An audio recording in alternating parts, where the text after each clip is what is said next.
Ok, bonsoir. On,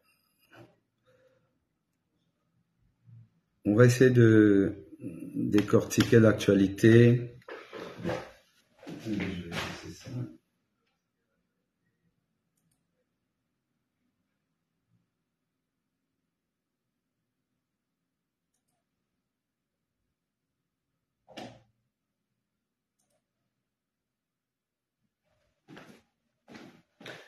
On va essayer de décortiquer l'actualité de la semaine.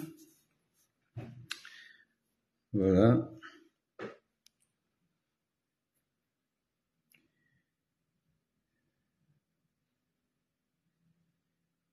Et nous parlerons de trois sujets principaux.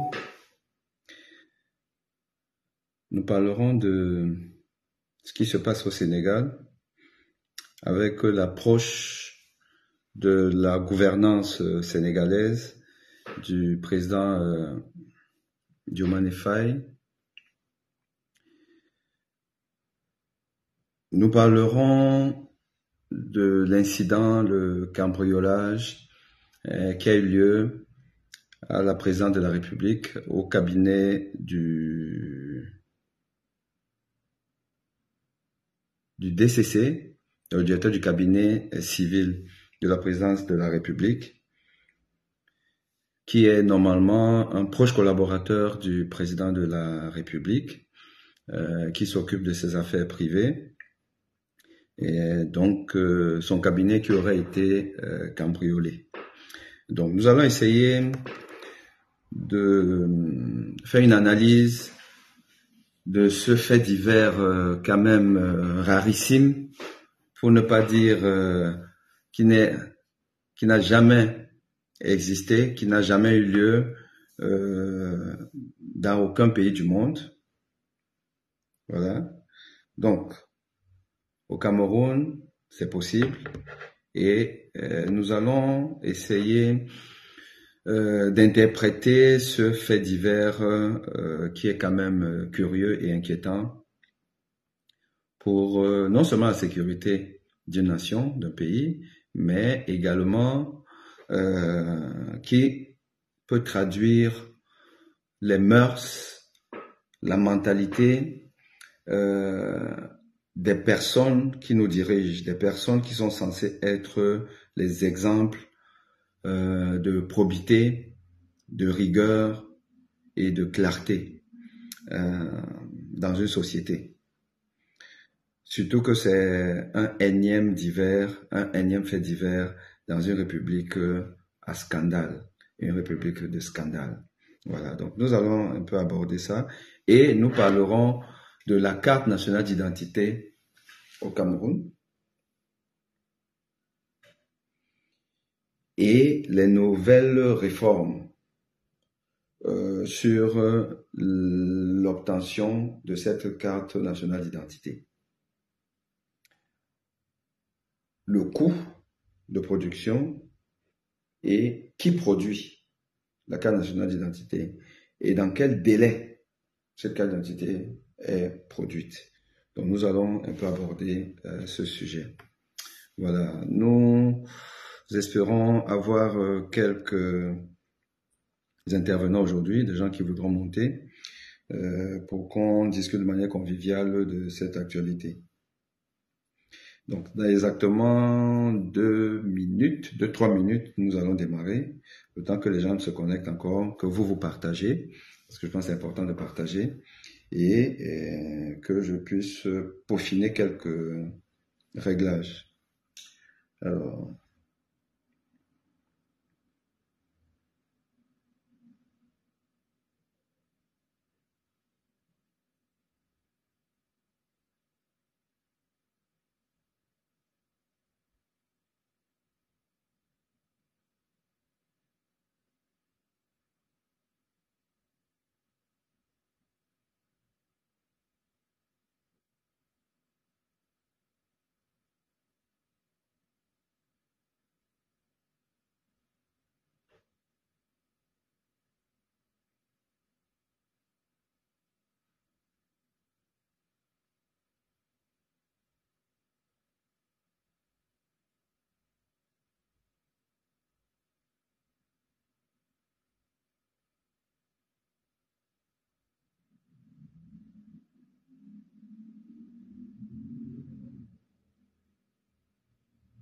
vice-directeur de cabinet civil, aurait profité pour empocher cet argent.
Alors, on va donc démarrer. On va commencer par quoi? Allez, on parlera de l'actualité sénégalaise. Et on sait que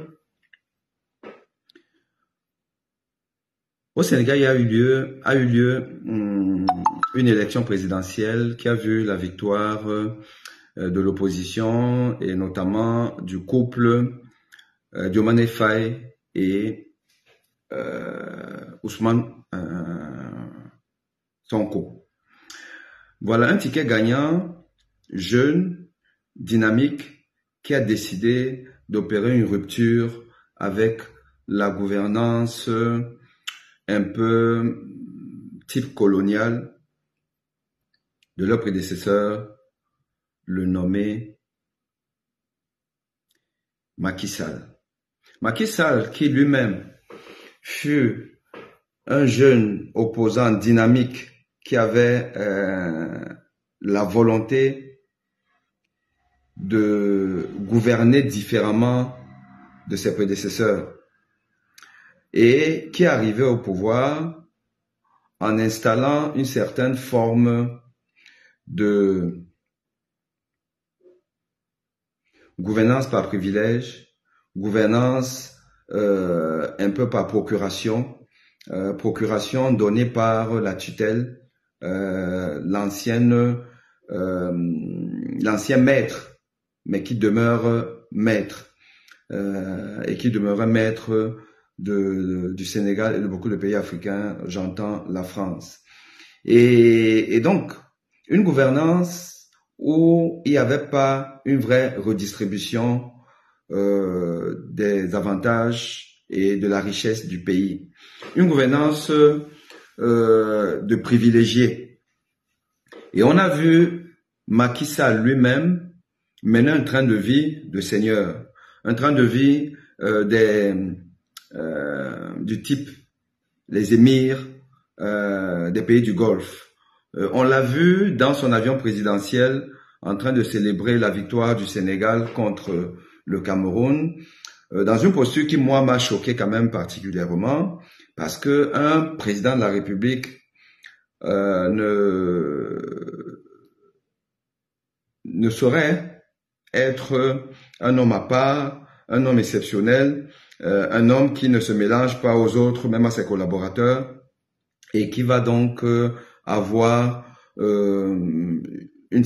va observer une certaine distance avec ses collaborateurs et avec le peuple. Donc, on l'a vu être dans sa petite mais coquette cabine de son avion présidentiel, à jubiler finalement tout seul le but sénégalais face au Cameroun, mais avoir le réflexe de vouloir un peu partager cette joie avec ses collaborateurs qui, eux, étaient donc parqués dans le compartiment principal, essentiel, vaste de cet avion présidentiel. C'est pour dire que, quoi qu'on puisse penser de soi-même, on ne peut pas vivre isolé des autres et il faut savoir vivre dans la simplicité, même avec ses collaborateurs, et surtout, il faut même vivre avec simplicité avec ses collaborateurs, car c'est quand même eux qui font de nous ce personnage central, essentiel, qui est un guide pour les autres. Donc, il faut vivre dans la simplicité, et Macky Sall ne l'a pas fait, mais il a su quand même donner à ses collaborateurs des privilèges qui décalent avec la réalité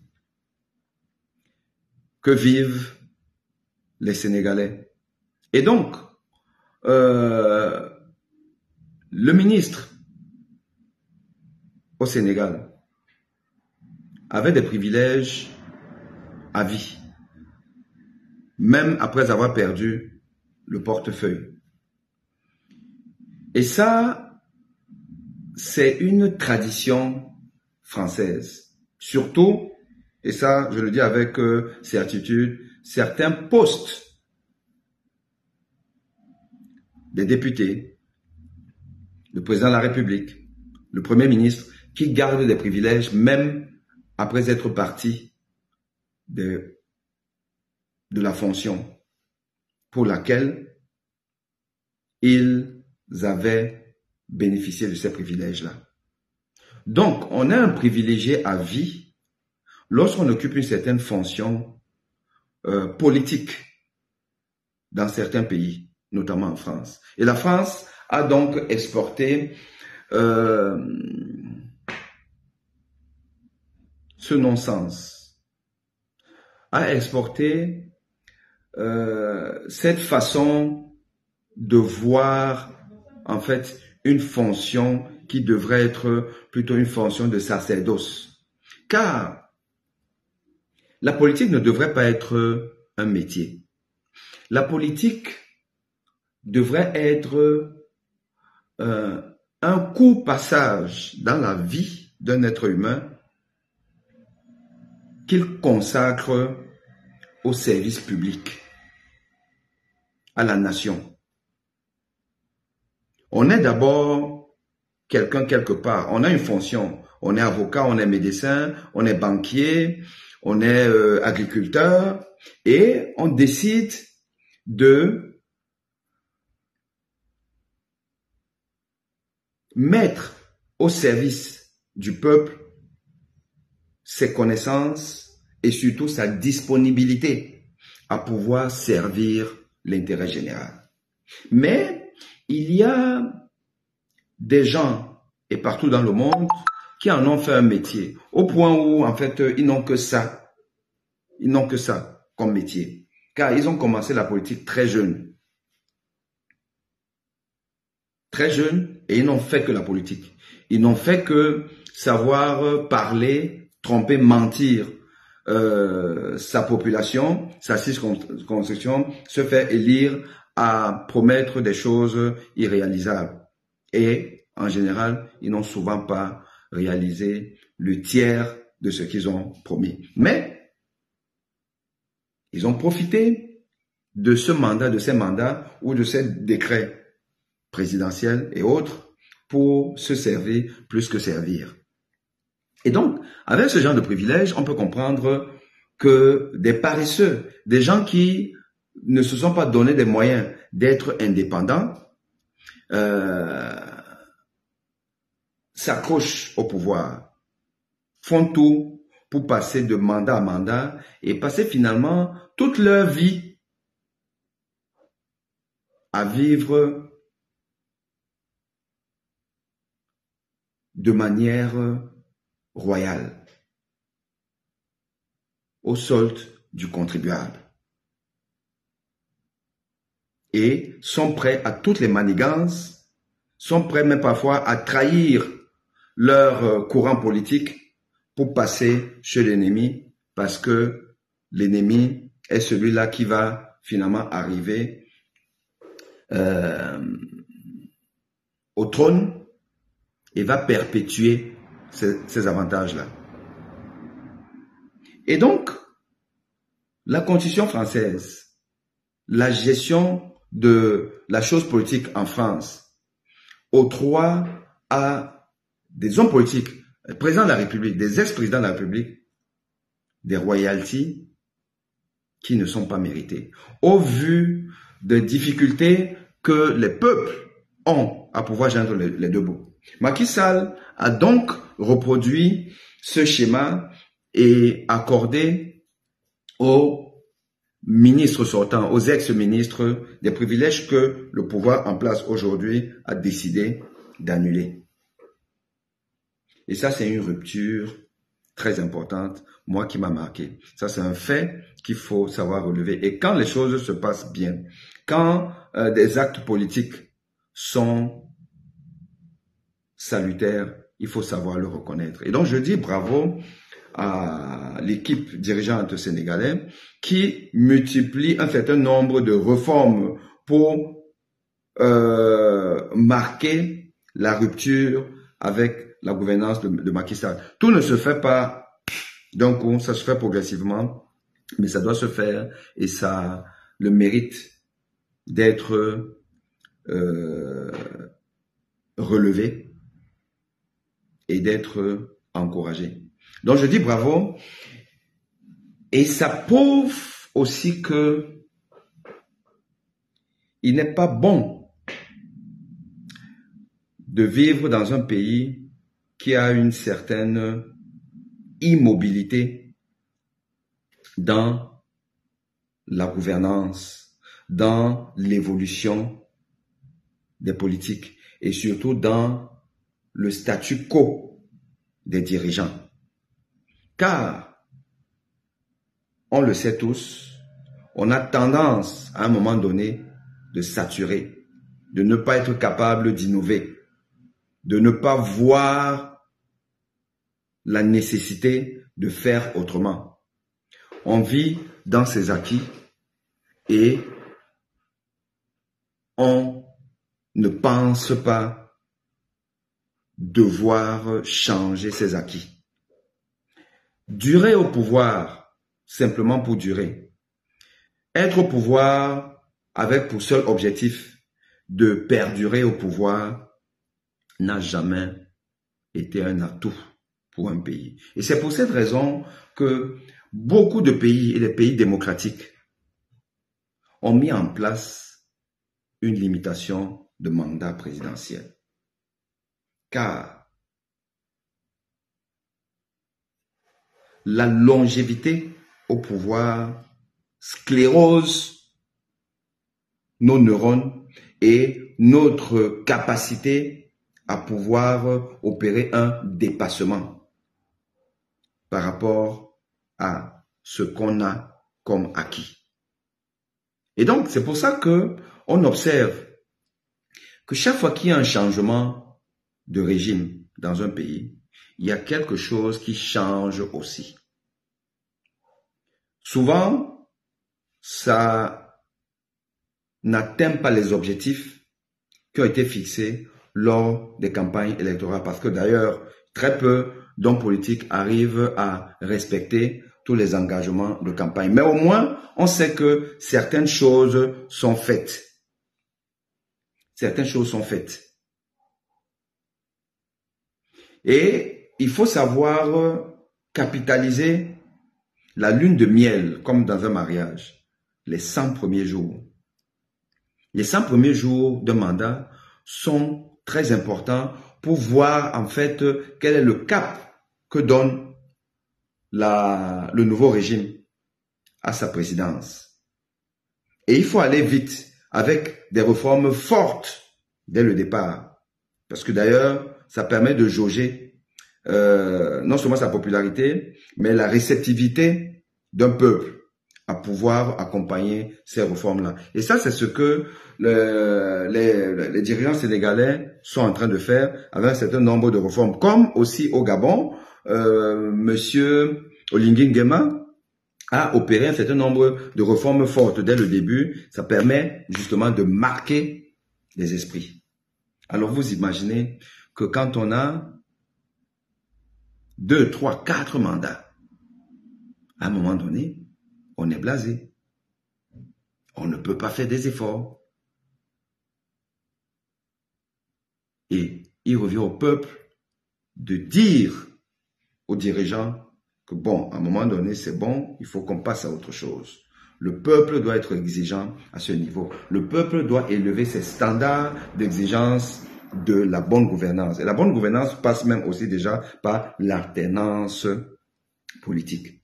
Un régime qui dure au pouvoir, un régime qui devient inefficace, de manière naturelle. De manière naturelle. C'est humain. C'est humain. Voilà. Donc, toutes les nations qui vivent des changements de régime par une expression démocratique aboutie, c'est des pays qui vont avancer plus que ceux qui restent dans la confiscation des pouvoirs. Le peuple camerounais est donc face à son histoire, face à sa responsabilité. Voilà. Et on ne peut pas se mentir, car on ne ment pas l'histoire. Tout comme on ne peut pas mentir la maladie. Moi, je vois souvent des patients, et c'est le réflexe du patient. Venez, vous lui avez pris une tension. Il a une tension à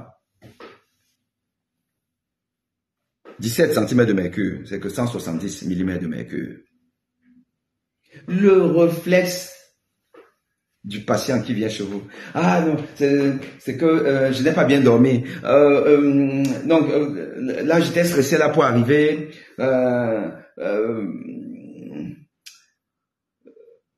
Ah non, parce que ces derniers temps, on m'a changé de boulot, je travaille maintenant la nuit et tout ça. Bon, ce truc-là. Les malades, c'est ça. Par expérience, c'est un constat. Le malade refuse souvent sa maladie, d'admettre. Il faut trouver une raison. Et c'est une raison qui explique que non, c'est passager, c'est rien. Et moi, ça m'amuse souvent de dire, quand le patient finit de dire, ça veut dire que, bon, parfois, non, c'est que je suis trop fatigué ou bien je suis trop stressé. Je dis que, ben, écoutez, vous connaissez un être humain ici, là, qui n'est pas stressé. Mais tous les stressés n'ont pas 170 mm de mercure de tension, puisque la tension normale doit être inférieure à 140 mm de mercure. Je précise toujours l'unité parce que les gens ont tendance toujours à prononcer les deux chiffres, disons 14. Si vous dites 14, c'est 14 cm de mercure, ou alors c'est 140 mm de mercure. Mais il faut toujours prononcer les trois chiffres, parce que si vous arrondissez à 14, vous savez pas ce qui est derrière le 4 là. Quand vous dites 146, derrière le 4 du 14, il y a 6. Or, le chiffre 6 là, il est important. Parce que si vous voulez arrondir et que vous arrondissez 146, vous devez dire 15, mais pas 14. Voilà. Donc, c'est juste un aparté par rapport à une situation qui est fréquente où les malades ont du mal à savoir interpréter le chiffre de la tension. Donc, je vous disais que avoir 170, on ne peut pas imputer ça simplement fait que bon, non, c'est que je suis fatigué. Bon, quand je suis arrivé là, bon, j'ai un peu, j'étais pressé, alors que ça fait 20 minutes qu'il attend là son tour. Bon, il est assis, il s'est reposé. Ou encore, bon, j'ai perdu ma grammaire. Non, le stress, oui, c'est un facteur important, mais il ne peut pas expliquer une différence aussi importante entre la norme qui est inférieure à 140 et le 170. Donc 30 mm de différence, non. Mais les gens ont tendance à le faire, à minimiser. Mais si vous minimisez votre état de santé, votre état morbide de maladie, c'est pas pour autant que la maladie n'est pas dedans. Elle ne va pas avancer.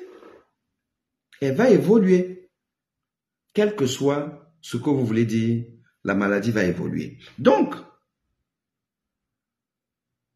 on ne peut pas se cacher derrière certains arguments. On veut la paix, on veut le moindre risque, on veut voir les enfants grandir, c'est là pour justifier de vivre dans un pays où des adultes de 40 ans n'ont connu qu'un seul président.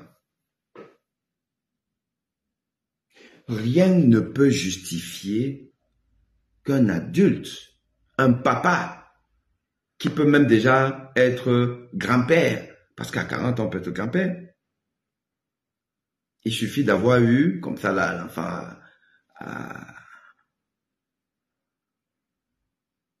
16 ans, un garçon, il peut être père à 16 ans. Et quand il aura 16 fois 2, ça fait combien? 32 ans. Son enfant aura 16 ans. Ben, son enfant peut accoucher.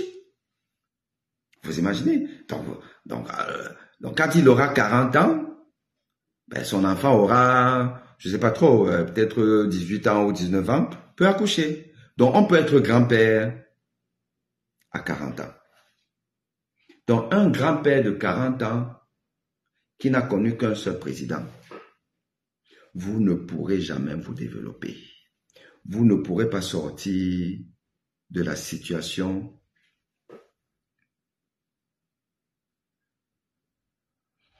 de sous-développement.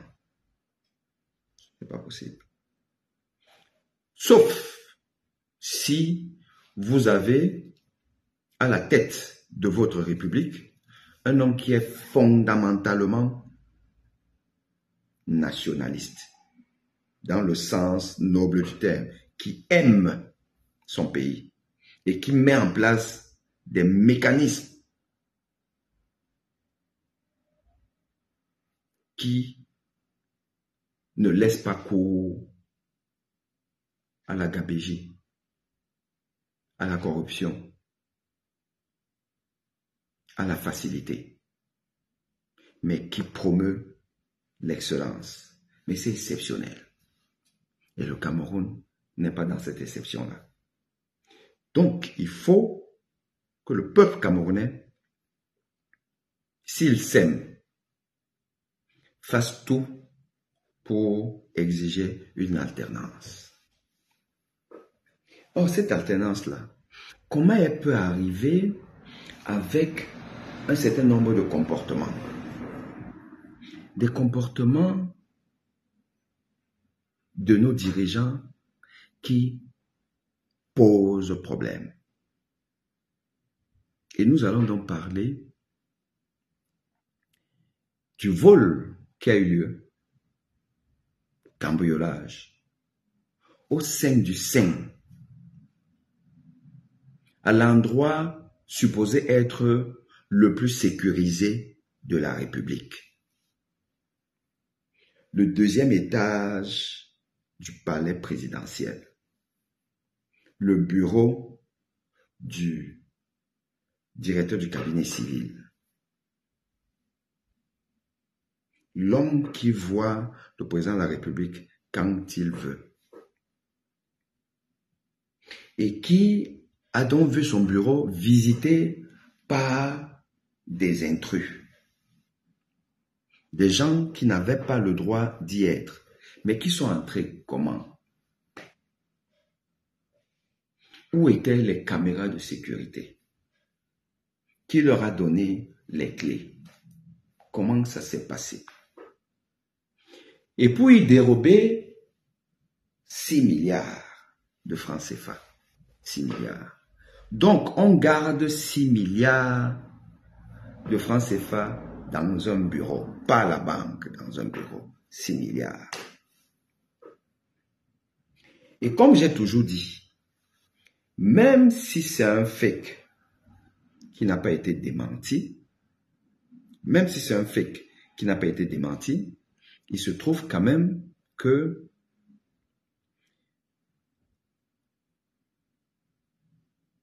c'est vraisemblable. C'est vraisemblable. Il y a des blagues qui n'en sont pas, qui sont proches d'une réalité. Il y a des blagues qu'on ne va pas faire pour telle personne ou pour tel pays. Donc si on fait ça, c'est que on estime que c'est possible que ça arrive. Donc, cette histoire nous renseigne simplement sur l'état de la nation, de la capacité qu'ont les dirigeants camerounais à poser des actes les plus inattendus, les plus abjects, les plus irresponsables, indignes d'être dirigeants d'une nation, d'un peuple. Combien de fois on a entendu parler du vol d'argent dans les chambres des ministres et des sommes à vous donner le tournis, sans que ça n'émeuve plus que ça un peuple qui est quand même en agonie. On vous dit qu'on a volé tel nombre de millions ou de milliards chez un ministre, chez ceci, cela. Le peuple observe. Et on passe à autre chose. On passe à notre fait divers. Et ces gens-là, sont en poste. Or, c'est une preuve que c'est des voleurs. Puisque aucun fonctionnaire, aucun ministre ne peut avoir autant d'argent. Déjà, même si c'est dans son compte bancaire. À plus forte raison, chez lui à la maison. Et on n'exige pas de celui qui a eu l'onction du peuple. On n'exige pas de lui de sévir. Donc c'est devenu une gymnastique. On apprend maintenant qu'un certain Hervé Mbapou, un homme à un parcours obscur, qui n'aurait aucun niveau, aucune compétence, aucune fonction, est aux arrêts pour avoir dealé avec l'homme qui murmure aux oreilles du chef de l'État, le contre-amiral Fouda, pour une histoire de 170 millions de francs CFA. Transportés comme ça là pour distribuer aux uns aux autres. Et on nous parlerait même de l'implication de la première dame. Nous sommes donc dans un pays où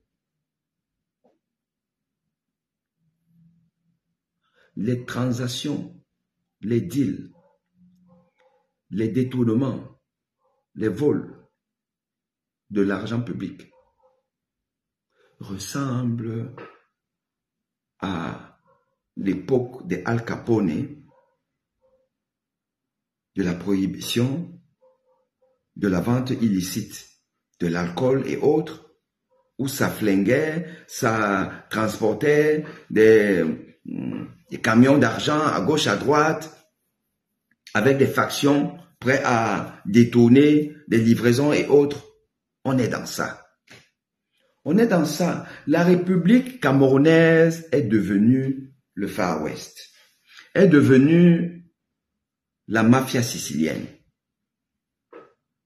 Et quand vous entendez les Africains parler du Cameroun, comme ce fut le cas à la faveur du championnat d'athlétisme qui s'est déroulé au Cameroun, quand vous entendez les étrangers parler de nous, de notre pays, c'est pas bon. C'est pas bon. Mais on a l'impression que ça ne nous concerne pas. On a l'impression que ce qu'on dit, et même tout ça là, bon, oui, mais bon, comme je mange encore mon macabo là, bon, c'est pas grave, on peut avancer, oui, c'est très mauvais. Parce que, de toutes les façons,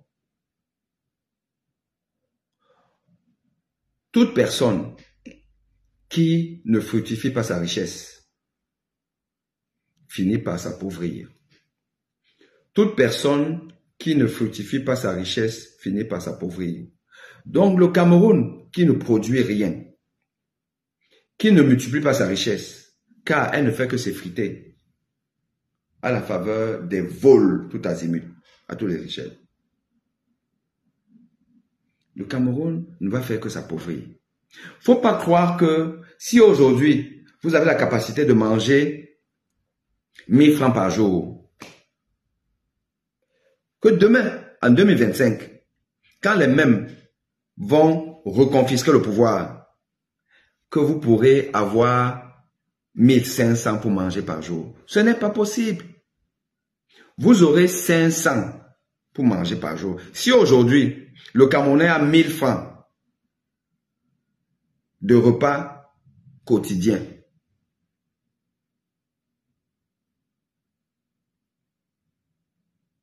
sachez que avec le même régime, après l'élection en 2025, ce sera 500 par jour. Et à la fin de ce énième mandat, ce sera 200 par jour. Ainsi de suite. C'est la loi de la nature. C'est ça. Donc, où nous prenons conscience aujourd'hui qu'on ne peut pas continuer, car ils ne vont pas cesser de voler. S'il n'y avait pas eu de bisbilles dans l'affaire de Hervé Mbapou, on a vu des audios passer à gauche à droite. S'il n'y avait pas eu un couac quelque part avec la banque Afriland et consorts, le soupçon de blanchiment d'argent, s'il n'y avait pas eu ça, on ne saurait pas que autant d'argent circule pour voilà, des transactions illicites. On ne saurait pas. Imaginez donc le nombre d'affaires dont on n'est pas au courant. Imaginez. Mais il y a donc des gens qui ont pour fonction là de nous faire croire que tout va bien dans le meilleur des mondes. Et d'ailleurs, il vous rappelle que ça se passe aussi ailleurs comme ça. J'ai envie de vous faire, je ne sais pas si c'est cette séquence-ci, j'ai envie de vous faire écouter l'intervention d'un monsieur qui s'appelle le colonel Badjek, colonel à la retraite, mais en fait qui n'est pas à la retraite,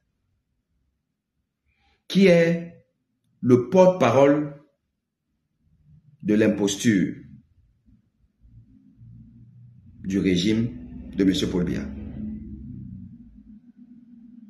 Et consultant attitré, consultant expert en affaires de sécurité de la chaîne Info TV, ce monsieur, aujourd'hui, dans le débat d'aujourd'hui, a essayé de nous expliquer l'inexplicable. Je ne parle même pas de l'autre consultant attitré, qui est Mathias Oronangini, qui d'ailleurs, aux yeux des Camerounais normaux aujourd'hui, n'a aucune crédibilité. Quand on ne peut pas être aussi différent de soi-même, en opérant un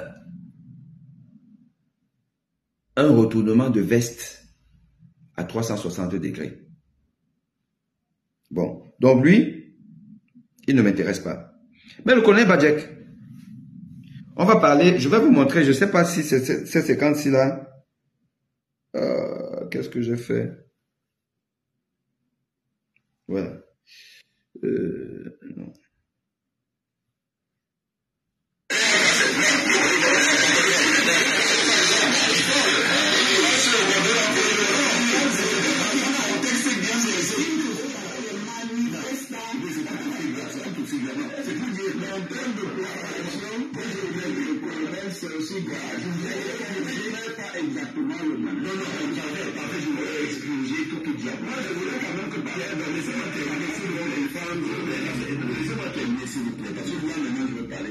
Le spécialiste en France, c'est ce que nous voilà. D'accord. Nous partons d'une continuité d'un crime qui s'est posé. C'est un crime de l'histoire. Et le problème maintenant, c'est que voilà, c'est que l'évaluation, nous en faisons. Et là maintenant, moi, je peux disséquer et dire que le fait final recherché de cette affaire est politico-médiatique. Parce que le lieu où le crime est posé, ça pose et prête à certaines confusions. Mais je dois vous dire quand même que le déroulement d'une enquête obéit à une certaine condition continuité dans la pratique professionnelle. Il y a d'abord le constat que l'on fait des éléments qu'il y a sur le terrain. Ensuite, il y a le mobile que l'on peut devenir parce que l'enquêteur devrait être éveillé sur les possibilités de mobile. Pourquoi est-ce qu'on a commis le crime? Ensuite, maintenant, il y a les possibilités et les analyses que l'on fait, n'est-ce pas, de ces mobiles avec les preuves que l'on devrait avoir sur le terrain, parce que lorsqu'on fait le constat, on essaie de prendre des éléments de preuve. C'est ensuite donc que, n'est-ce pas, on peut avoir des présumés auteurs du crime que l'on va interpeller, que l'on va interroger, mais qui vont bénéficier auparavant, n'est-ce pas, de la présomption d'innocence. Mais lorsque, n'est-ce pas, tous les éléments qu'on a en notre possession, n'est-ce pas, eh bien, vont tendre à l'inculpation de l'intéressé, eh bien, on va repartir faire ce qu'on appelle la reconstitution dans les conditions des faits. À partir de ce moment, vous aurez l'origine, n'est-ce pas, la nature, en fait, je veux dire, l'identité de l'auteur. On peut donc maintenant tirer des explications que l'on va étendre sur le plan politique. Mais ce qu'on ne comprend pas, c'est que derrière cette affaire, il y a un bon groupe stratégique qui voudrait profiter de ce fait pour jeter le l'opprobre sur les institutions aujourd'hui. Ça, on est obligé de le dire. On voudrait trouver quoi? La déliquescence de la présidence de la République et tout le système et celui qui le dirige. Il faudrait être aveugle pour ne pas voir que c'est comme ça que ça se passe. Moi, je dis qu'on va un peu tout en besoin. Si on s'arrête, c'est même pas la phase que je voulais vous montrer. Mais essayons même un peu d'analyser cette séquence-ci. Essayons d'analyser cette séquence. Comment un homme sérieux, qui d'ailleurs tient à ce qu'on appelle le docteur-colonel, docteur en sciences, je ne sais pas trop de quoi, mais bon, donc c'est un intellectuel affirmé. Comment il peut même essayer de justifier que non, l'État est debout, l'État est dirigé, mais c'est peut-être des officines cachées, je ne sais pas trop où, qui voudraient faire croire que, bon Dieu,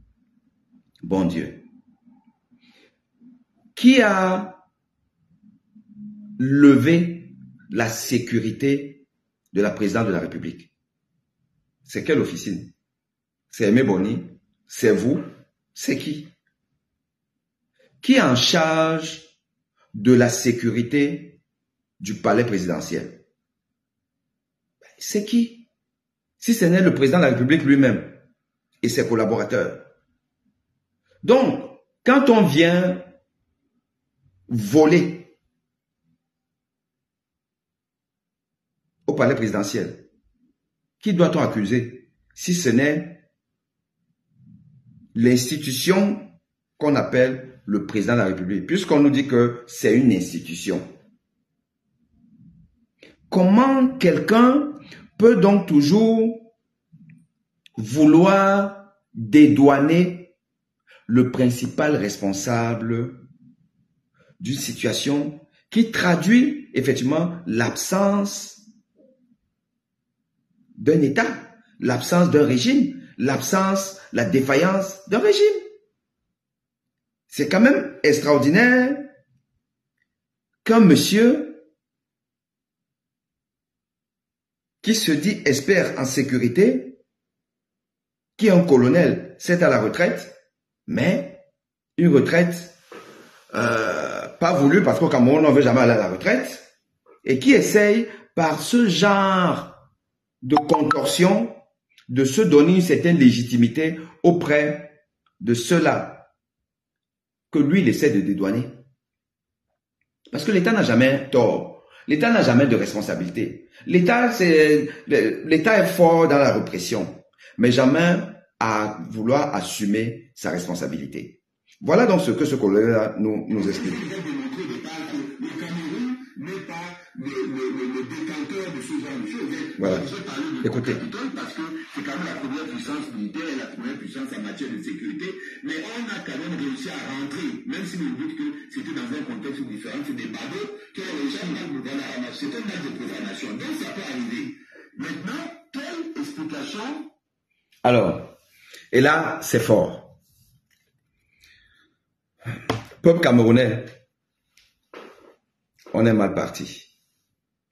On est mal parti si nous ne prenons pas notre destin en main.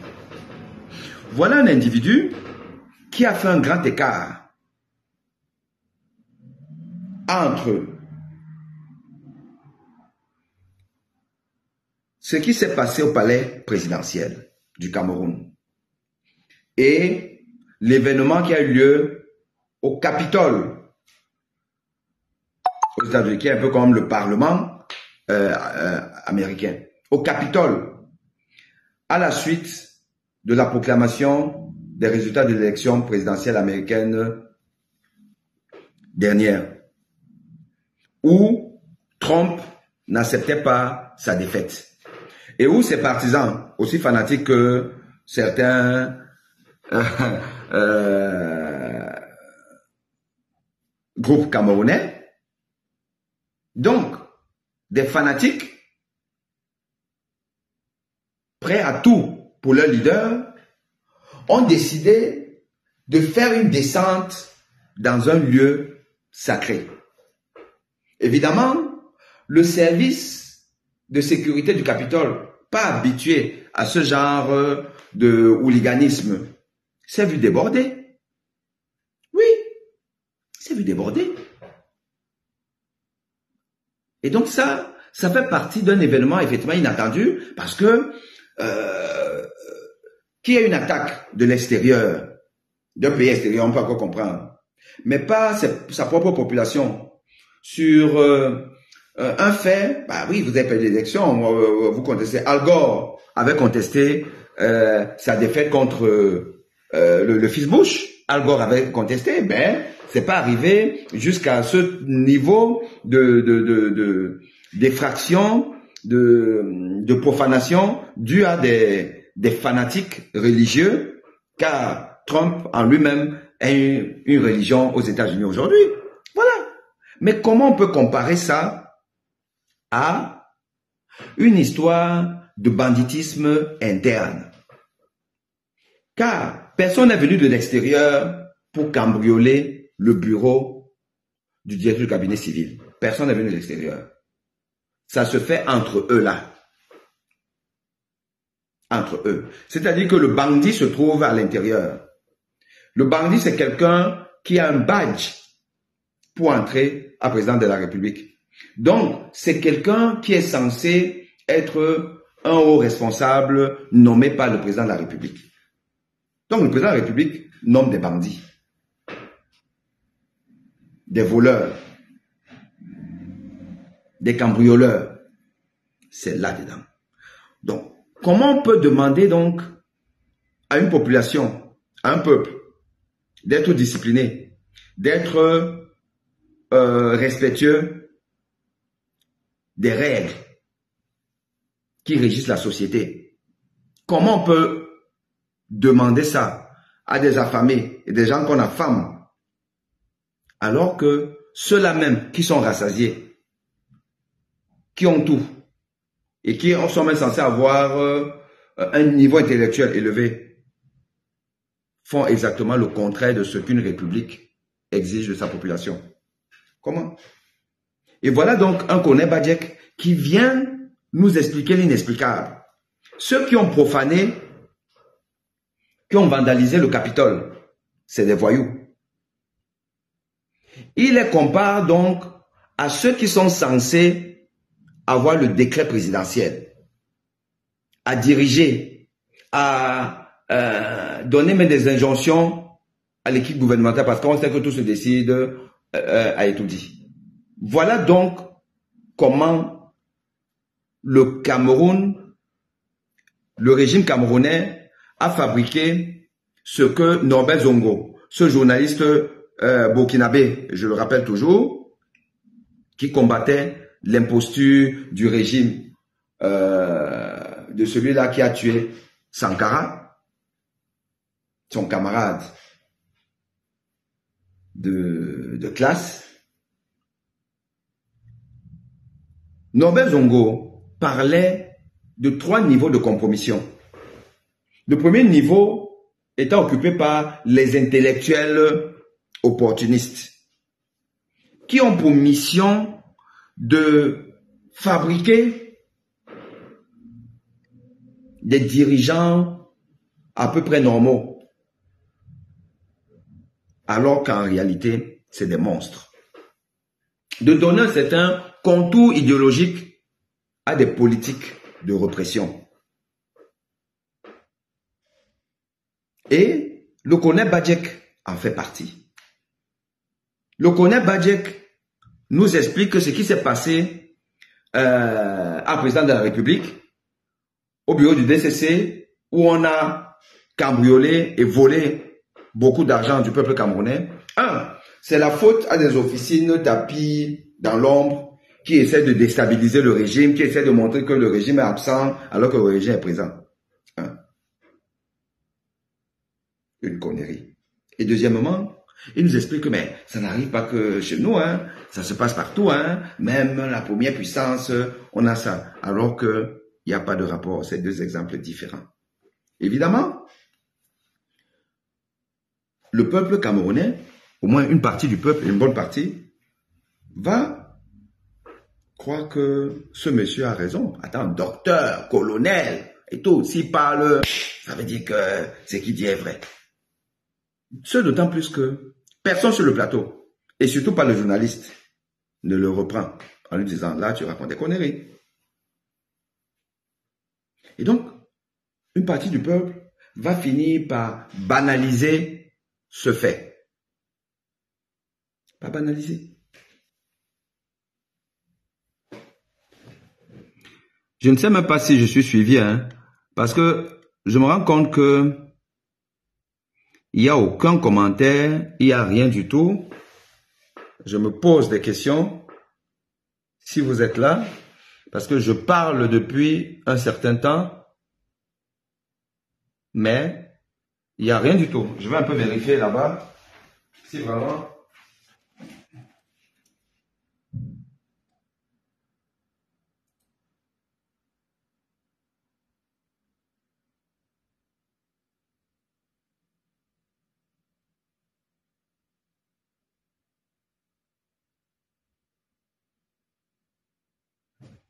Ah, vous êtes là. Mais c'est bizarre. Sur le téléphone, faut que je me déplace peut-être.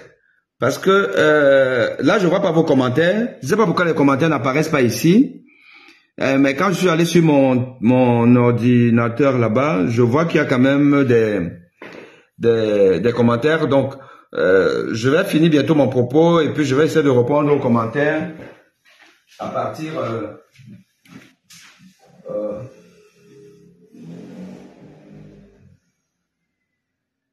Ah, ok. Là, je vois effectivement, tu es suivi, donc il y a les commentaires, même comme vous ne répondez pas. Ah oui, c'est peut-être... Parce que je ne voyais pas les commentaires. Mais je vais répondre. Je vais trouver le temps après de venir répondre. On vous écoute. Ok, super. Vous êtes bien suivi. Campaoré. Voilà, illustration espagnole, je connais. Sac à dos par excellence. Ok. Benoît Yeke, bonsoir Frangin. Ok, bon voilà, donc c'est bon alors. Bon, je vois que, oui, bon, ok, je me disais, mais tiens, c'est quand même bizarre. C'est parce que mon téléphone, bon, disons, mon téléphone là, disons, lancez moi-même un téléphone, pardon. Parce que mon téléphone, c'est là, c'est un choronco, un genre là. Je pensais que, bon, en fait, j'ai eu une histoire un peu bizarre, faut le dire. Je me suis fait voler tous mes téléphones et mon ordinateur portable au Rwanda. Je n'en parle pas encore parce que j'ose croire que je ne me trompe pas, enfin que je me trompe. J'ose croire que je me trompe sur ce pays qui m'a accueilli et que j'adore. Vous savez que j'y vais régulièrement, mais c'est juste un petit aparté. J'ai eu quelque chose de terrible. L'appartement où j'étais, enfin, j'ai pris un appartement dans une concession, il y avait d'autres appartements, un quartier chic, bien fait, vous voyez, les gens font, alors... Mais un voisin m'a cambriolé la nuit. Il m'a cambriolé parce qu'au petit matin, je cherche mes téléphones, je ne vois aucun de mes téléphones. Aucun des téléphones. 3 téléphones. Et mon laptop, mon ordinateur portable. Plus d'autres documents. En regardant, en se levant, en fouillant partout, je me rends compte que la porte de la cuisine est ouverte complètement. Et elle donne sur un couloir qui va vers un studio. On ne savait même pas qu'il y avait un studio de ce côté-là, donc de quelqu'un qui est plutôt dans un studio au fond.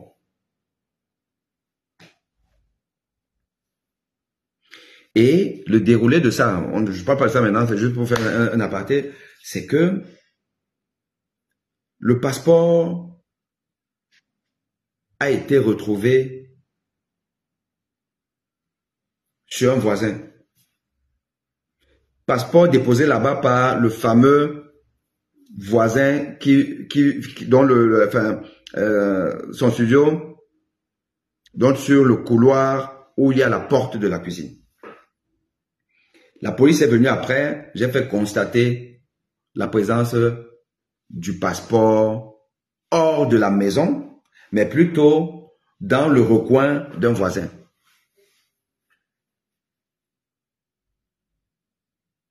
Et le comportement des autres voisins était tel qu'il y avait une complicité.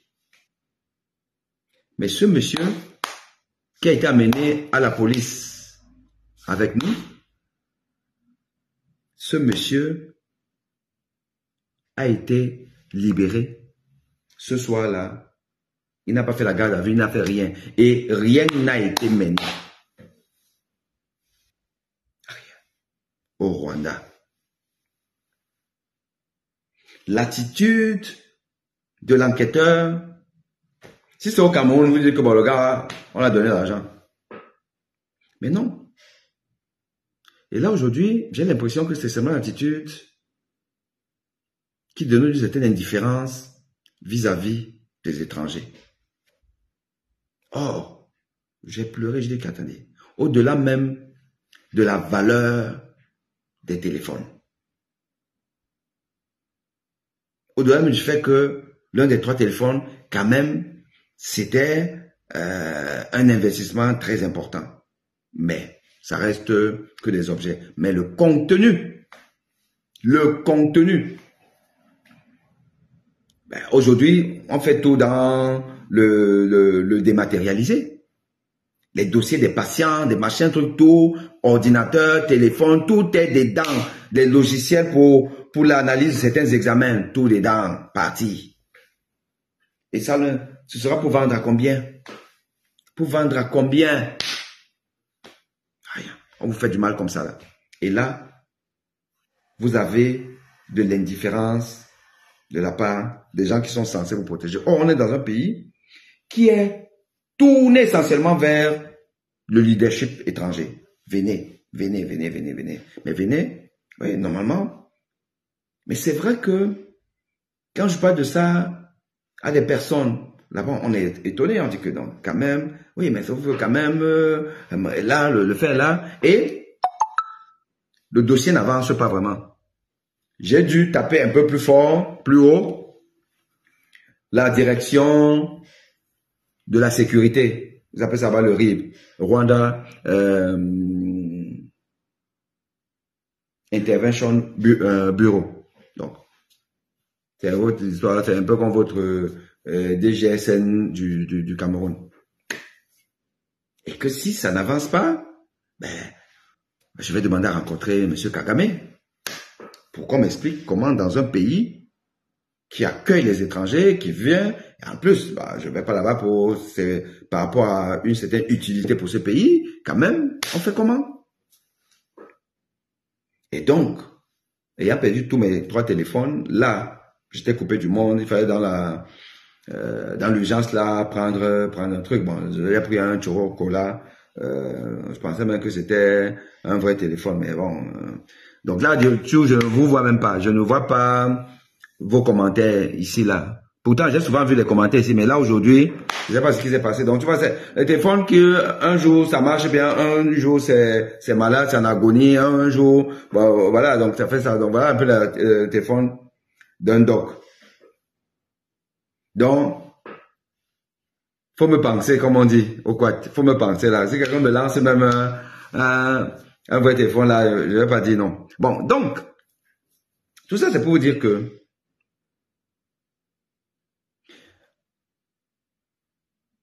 le pays est structuré, organisé. Le régime a mis en place une approche pour maintenir le peuple dans l'ignorance, dans la docilité. Dans la docilité.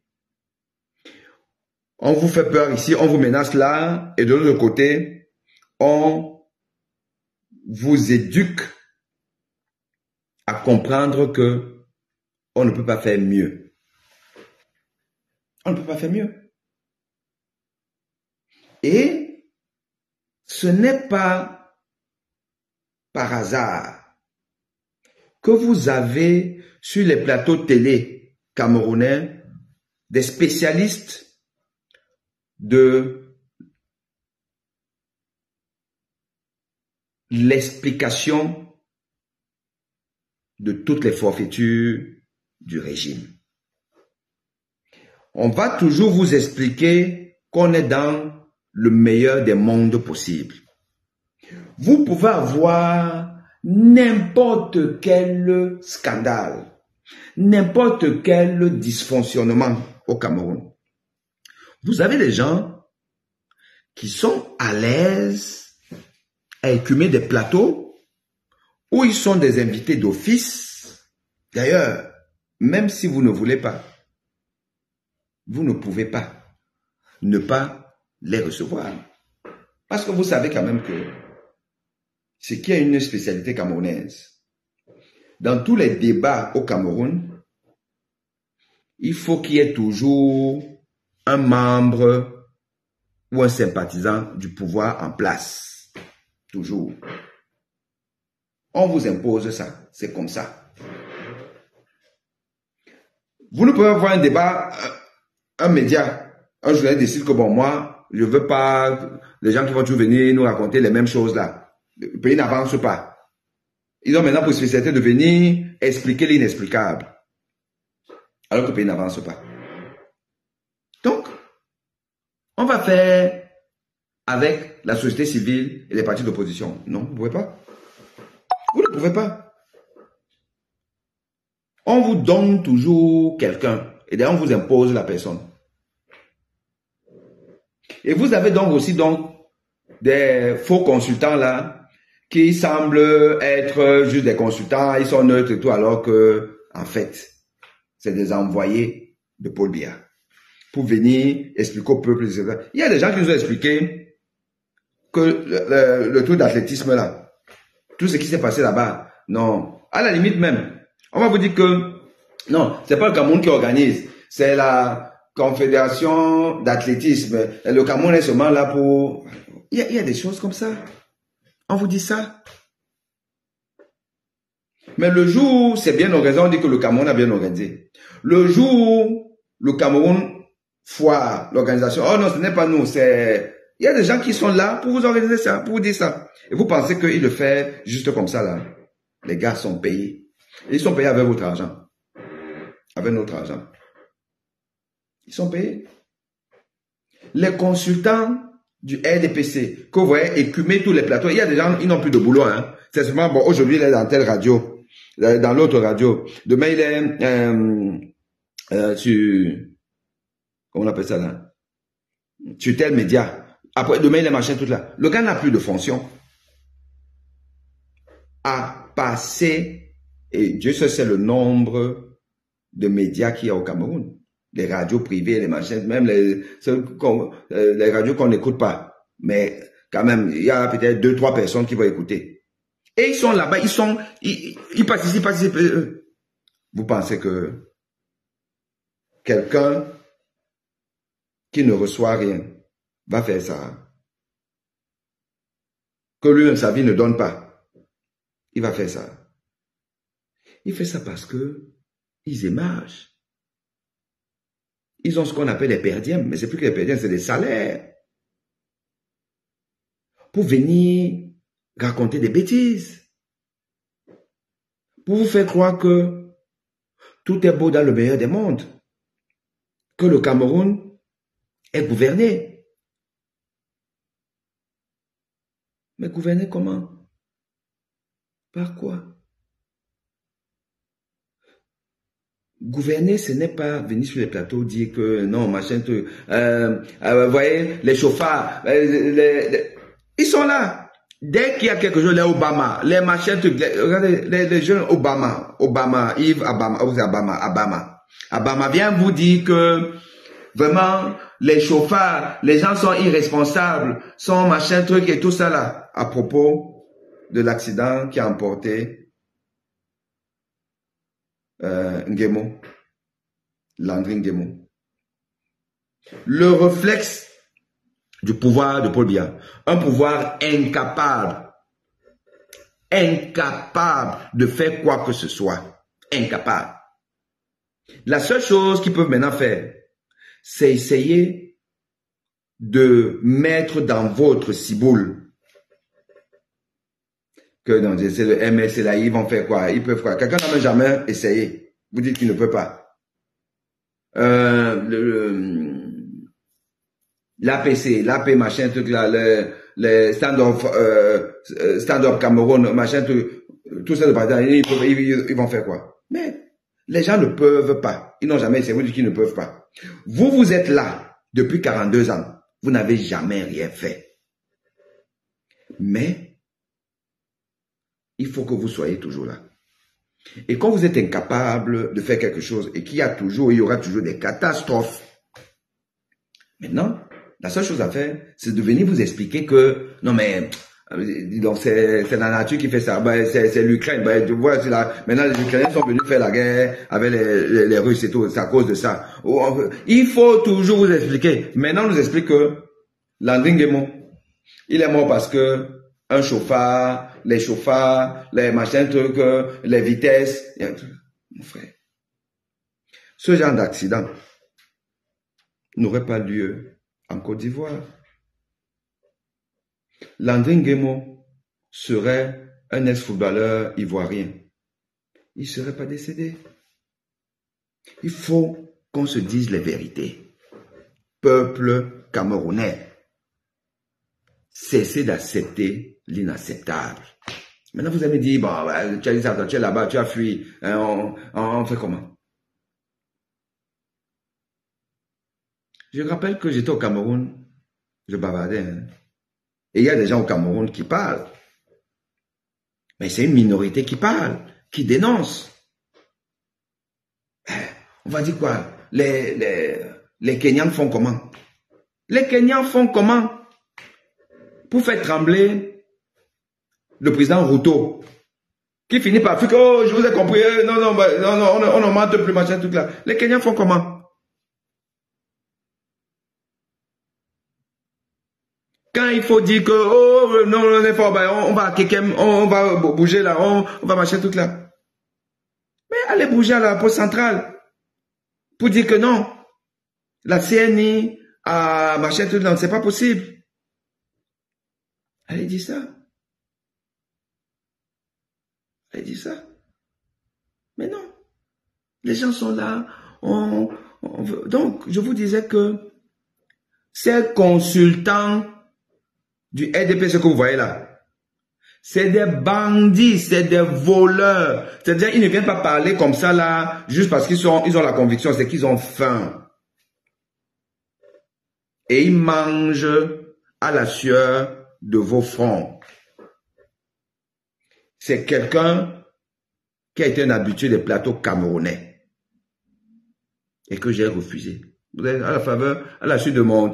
même quand Equinox a voulu me faire zigouiller, quand le bonbon méga vient raconter des bêtises, quand Equinox a voulu me zigouiller, en complotant avec le recteur, jusque-là, il m'invitait, hein. Après l'épisode là, Equinox m'a invité dans plusieurs plateaux, là, j'ai refusé. Comme les fanatiques d'Equinox sont là, on t'a donné la visibilité. Un média camerounais donne la visibilité à un expert. Qui a eu visibilité. Quelqu'un qui écume les plateaux occidentaux.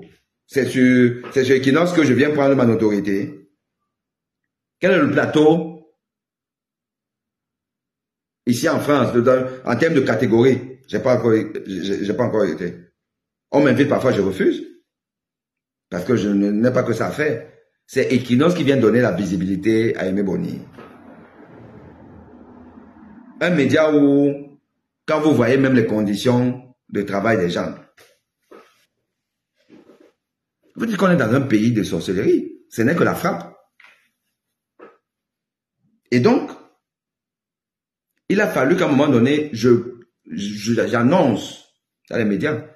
Ne m'invitez plus, je ne viens plus.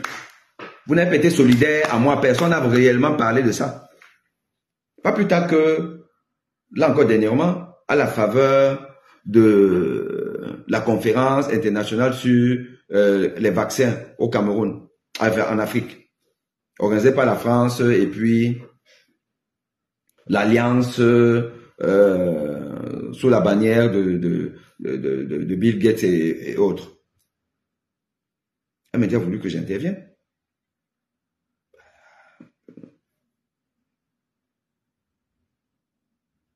Et un média, ici en France, à diffusion panafricaine, m'a appelé pour intervenir. Bah après, ils ont eu des soucis, ça s'est plus fait, mais voilà, donc moi j'ai des sollicitations, je n'attends pas Equinox, je suis désolé. Donc, ils ont toujours voulu m'inviter. C'est moi qui ai refusé. Et vous avez donc des gens, je vous parle en tant que quelqu'un qui connaît les plateaux. Ces gens-là, vous voyez quelqu'un comme Yves Abama, ou encore, ils ont d'autres jeunes là, c'est les jeunes là, très nerveux là. Pas sur temps mentir.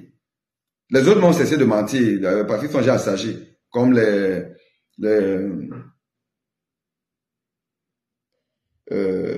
comment il s'appelle? Le gars Bassa là. Celui qui a la nationalité française, on a refusé qu'il soit candidat à la députation. Je vais regarder là-bas, parce que c'est que vous avez écrit là-bas, moi je suis en train de vous voir. Donc, eux, maintenant même quand c'est flagrant, ils vous disent, mais les jeunes là, mais quand vous sortez du plateau, hein, quand vous sortez du plateau, les gars,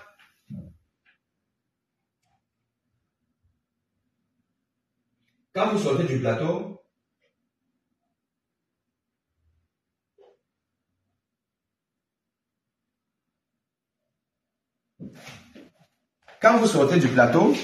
les gars vous disent, dis donc, prof, on fait comment? Dis donc, nous on sait que ce n'est pas bon, mais on va faire comment? Ça, c'est la réaction de la plupart.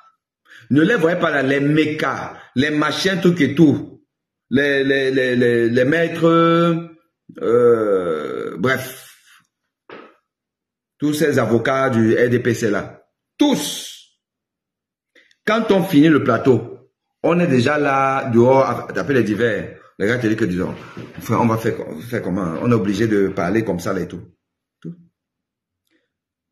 Vous voyez donc que nous sommes dans le banditisme, non?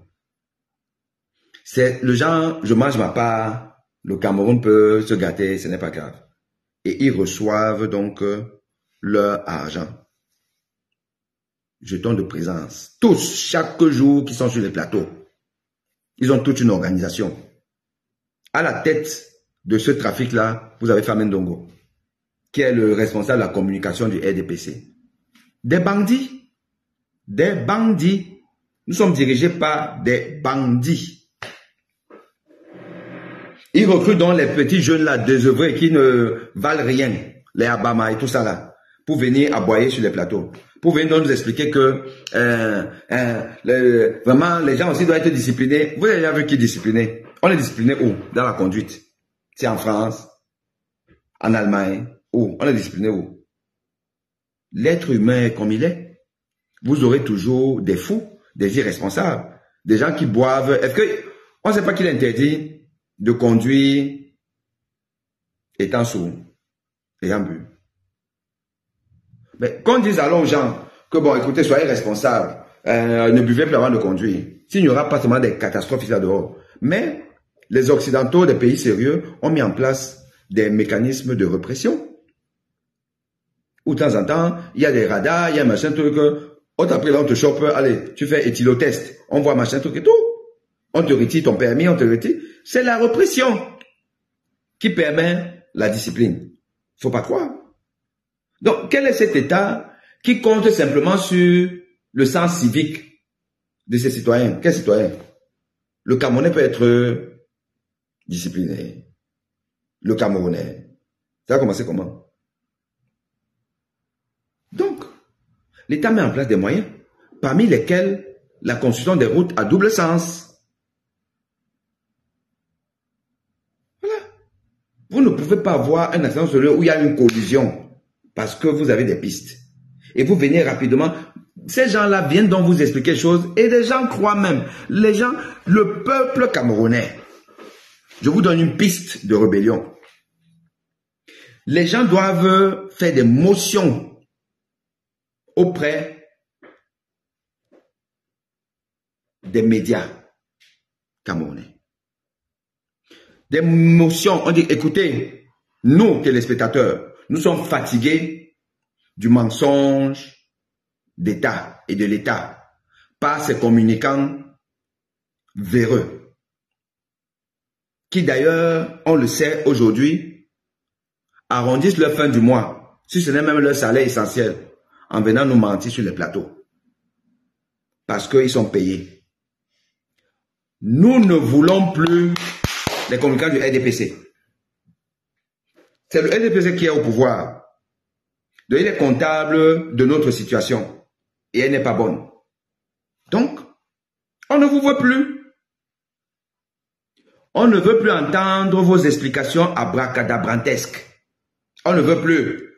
Or, si vous les invitez toujours, on ne vous regarde plus. Le peuple doit être discipliné, doit former un. Si des gens commencent par ça, ou les médias, on nous envoie, non, on vous envoie, c'est votre problème.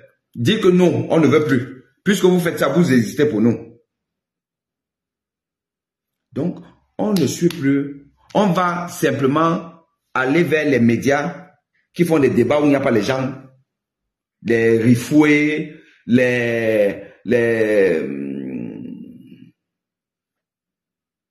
les connaissez. Tous ces tintins. Tous ces tintins qui ne servent à rien.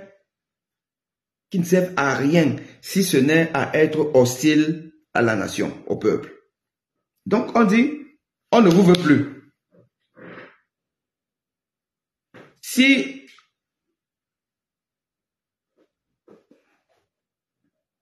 papa ici, bipez-moi ce jeune homme que j'aime bien. Et d'ailleurs, on a vu comment il a fait monter son média Info TV qui dormait, qui machin, qui aujourd'hui a supplanté Vision 4, Canal Equinox, Canal Tout le Monde, puisque d'après ce que je ne sais pas si c'est vrai, mais on a dit qu'apparemment dans un sondage récent, c'est le média numéro 1. Parce qu'ils ont de bons débats. Ils ont un bon consultant, enfin de bons consultants. Quand je dis bon consultant, j'enlève Méon. Et on dit à papa ici, ton Méon là, Marcia Onangini, dont le père a fait du mal à la République, parce qu'il est comptable du pouvoir de Paul Biya, qui a décrié le pouvoir de Paul Biya pendant des années pour aujourd'hui venir tout justifier, même l'injustifiable.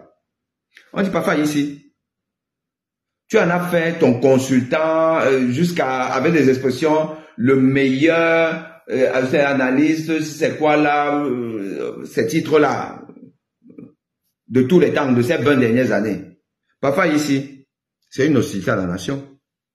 Je suis désolé. Tu ne peux pas dire ce genre de choses en étant sérieux. On a vu, Mathias Onangini, nous sortir la théorie du chaos lent. Où est passé le chaos lent? Pourquoi il ne parle plus du chaos lent, qui est devenu même aujourd'hui un chaos rapide? Où est passée la théorie de durer au pouvoir pour durer, pas pour développer le pays? Comment il peut aujourd'hui être à l'opposé de ces théories antérieures, alors que rien n'a changé en bien? Les choses sont empirées. Mais aujourd'hui, justifie tout, avec pour récompense un poste de vice-recteur d'une université. Et d'ailleurs, et ça c'est notre imposture camerounaise qu'on ne comprend pas. Monsieur le recteur, monsieur le recteur. Mais pourquoi les Camerounais aiment les titres et aiment l'usurpation des titres? Meillon est vice-recteur, on peut dire monsieur le vice-recteur. Pourquoi on ne dit pas monsieur le vice-recteur? Pourquoi il faut dire monsieur le recteur? Si bien que si un étranger là écoute le tout, là, il va dire que il est recteur. Alors qu'il n'est pas recteur, il est vice-recteur. Et ça, voilà la mentalité même des journalistes camerounais. Un journaliste, c'est quelqu'un qui donne une information exacte. On appelle Meillon sur le plateau, monsieur le recteur.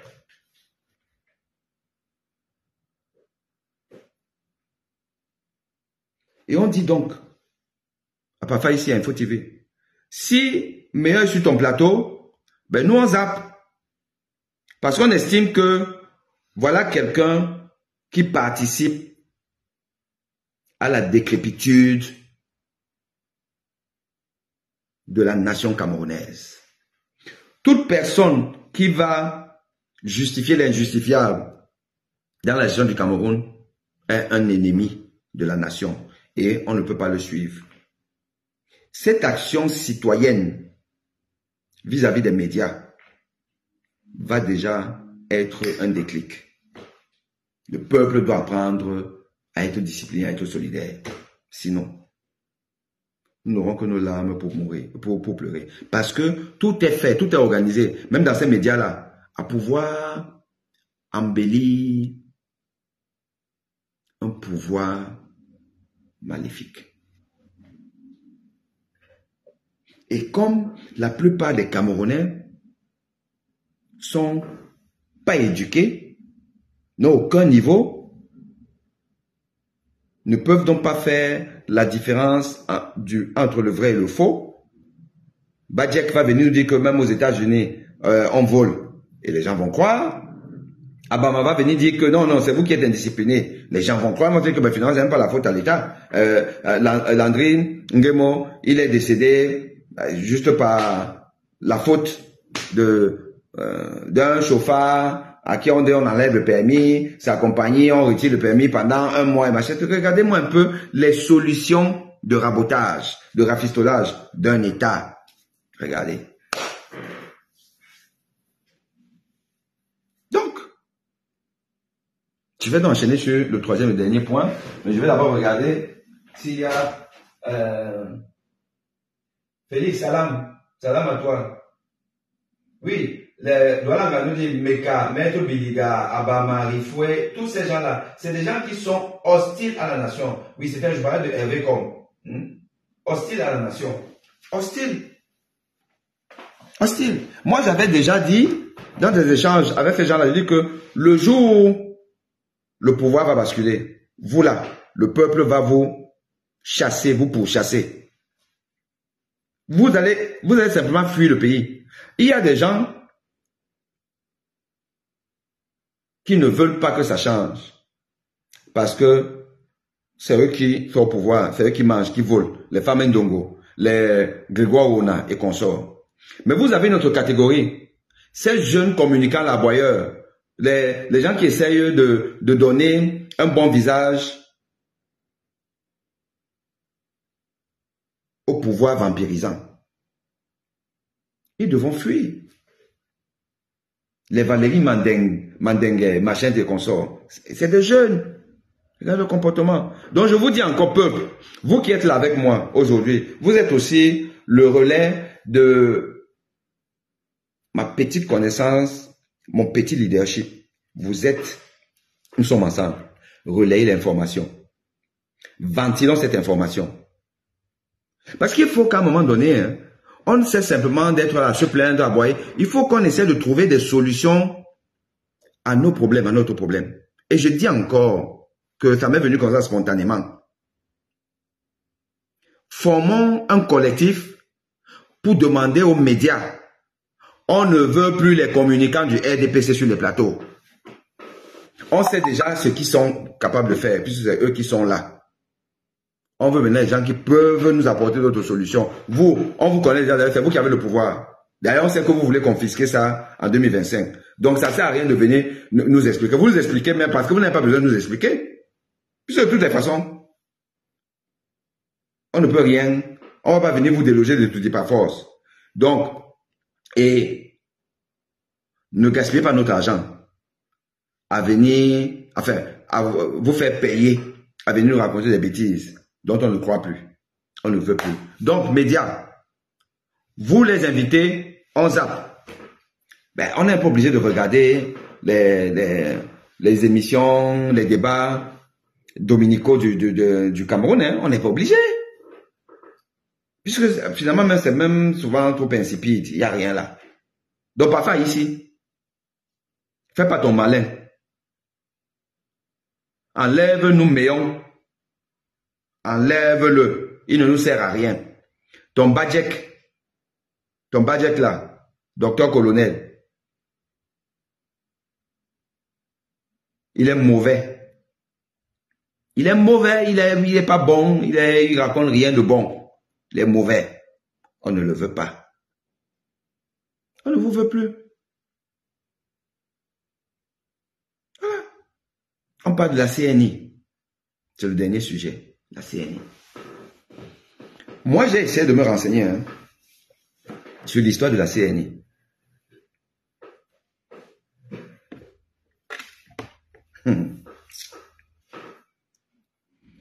Le Cameroun s'en remet à une expertise étrangère pour fabriquer la CNI. Au Cameroun. Indépendant depuis 1960, ayant eu une tradition à fabriquer de manière certainement artisanale, manuelle et tout, les cartes nationales d'identité, jusqu'à une certaine époque, le Cameroun a décidé de basculer vers la numérisation, vers les empreintes numérisées et autres, et de faire les choses un peu comme ailleurs. Ok. Le Cameroun a donc décidé de vendre ce projet, de le donner à une expertise étrangère sur quelque chose qui ne relève pas de l'extraordinaire. Fabriquer une CNI, numériser les données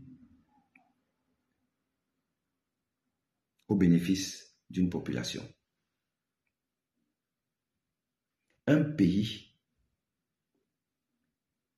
incapable de le faire, incapable de mobiliser son expertise nationale, qu'elle soit endogène ou de la diaspora.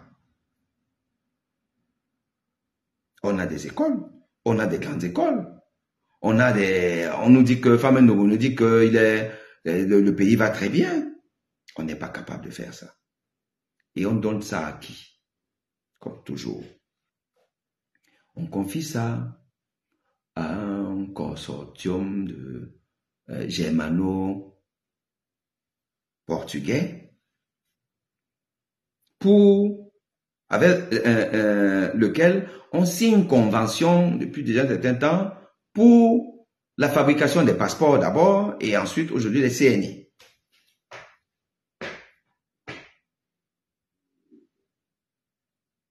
Bon. Moi, il y a deux informations que je vais vous apporter. Je suis allé consulter, voir déjà c'est qui ces gens-là. Parce que vous savez, les Africains ont souvent la mauvaise manie de confier leur destin à des entreprises de second niveau, parfois obscures, opaques, simplement parce que ils sont installés dans un pays, un bon pays, des Blancs, et tout, on vous donne le truc. Alors que, localement, il y a des gens qui ont la même expertise. Parce que c'est des gens qui ont même fait les mêmes écoles que les autres. Après, ils sont rentrés dans leur pays, ils ont créé leur structure, mais on ne leur donne pas le marché. J'en veux pour preuve l'histoire de la CAN de Côte d'Ivoire et le problème de la billetterie qu'il y a eu. Parce que avoir des billets en ligne, c'était seulement la sorcellerie. Parce que l'application le site qui était dédié à l'achat des billets de la CAF était défectueux à mort. Vous avez vu l'histoire des billets à la CAN et tout. Moi, j'ai passé toute ma vie à un point de vente à la poste et tout. Pour essayer de... Parce qu'on me dit ça vient pas, machin, tout. Vous partez sur les sites, vous mettez votre nom, un coup ça ne marche pas, et vous arrivez à une étape où déjà ça mouline. Et c'est un des membres du comité d'organisation qui m'avait expliqué que l'histoire là, c'est seulement la sorcellerie. C'est une entreprise française obscure, là, dans la région parisienne, qui avait gagné le marché et qui était incapable d'offrir un service efficient. Vous allez voir, c'est 2, 3, un tondu, 2 pelés, machin, truc qui ont ouvert leur petit truc là, ils ont eu un bon filon là, avec un dirigeant de la cave qui les a, machin, truc et tout, et après, ça passe par les histoires de rétro-commissions, les machins, truc et tout, ils ont fait ça. Voilà comment, malgré l'intervention même, je crois, du Premier ministre ivoirien, l'histoire de la billetterie de la CAN. On a dit que la CAN c'était la meilleure CAN, oui. Mais au niveau de la billetterie, c'était de la catastrophe. Catastrophe. Et ça a été donné à une entreprise française. Moi, je suis donc allé un peu regarder, c'est quoi cette histoire de Authentic.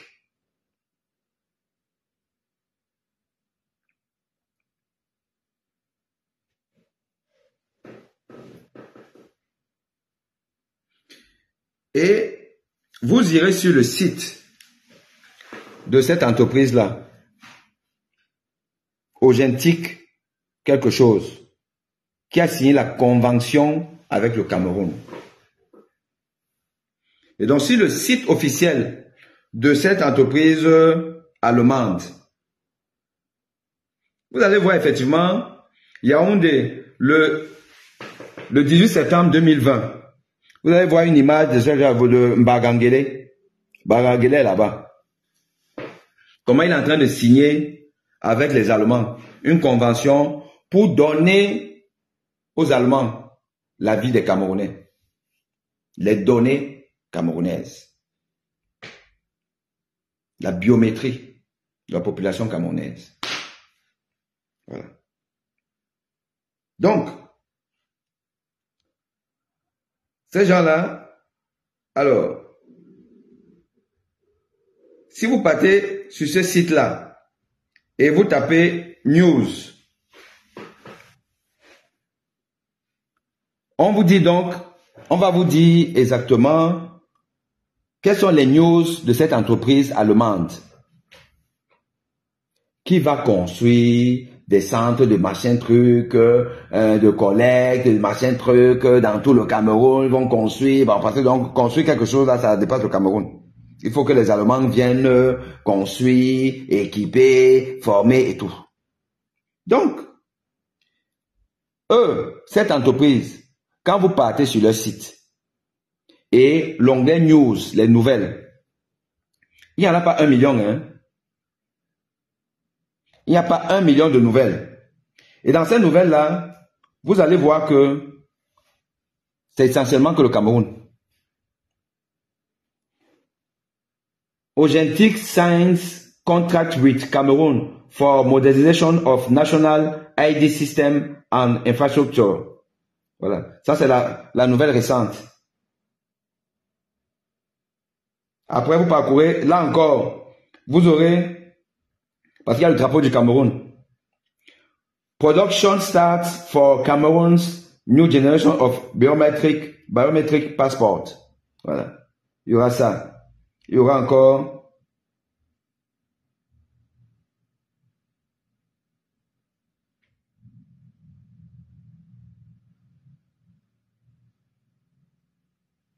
successful fact.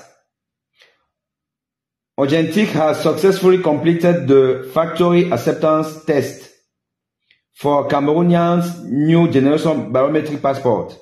Voilà. On parle que du Cameroun. Dans une entreprise allemande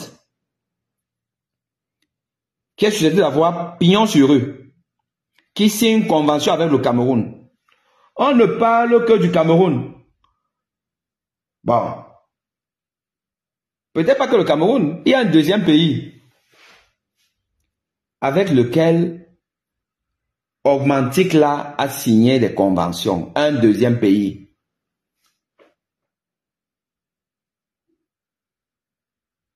La France. Non, je blague. Le Canada. Moi-même aussi. Comment est-ce que je blague beaucoup comme ça là? Le Kosovo. Le Kosovo. Vous connaissez le Kosovo? L'ancienne Yougoslavie, machin truc divisé en petits pays et tout, le Kosovo qui a quand même connu la guerre, qui a été malmené par les Serbes et tout ça là, le Kosovo. Donc, petit pays, petit PIB en Afrique, en Europe centrale ou de l'Est, je ne sais même plus trop, mais le Kosovo. Donc, cette entreprise allemande n'a que deux partenaires. Deux partenaires en tant que pays. Le Cameroun et le Kosovo. Ben, vous imaginez qu'ils ont un département de marketing, de démarche. Donc, ils ont démarché tous les pays africains. Il n'y a que le Cameroun. Il n'y a que le Cameroun. Bagangele est donc parti faire sa mafia avec une entreprise qui n'a même pas un marché allemand. Cette entreprise n'a pas signé une convention avec le gouvernement allemand. Hein. Non, pas avec le gouvernement allemand. Pas avec un pays de l'Europe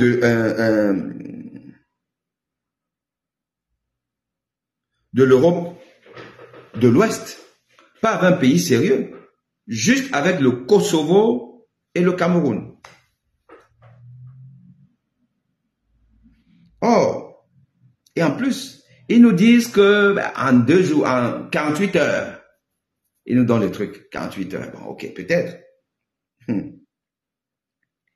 Mais je tiens à vous rappeler que en France, l'établissement de la carte nationale d'identité, c'est entre 7 jours et 21 jours. Pas 48 heures. Hein. 7 jours et 21 jours. Et qui est le fabricant des cartes nationales d'identité au Cameroun? En France.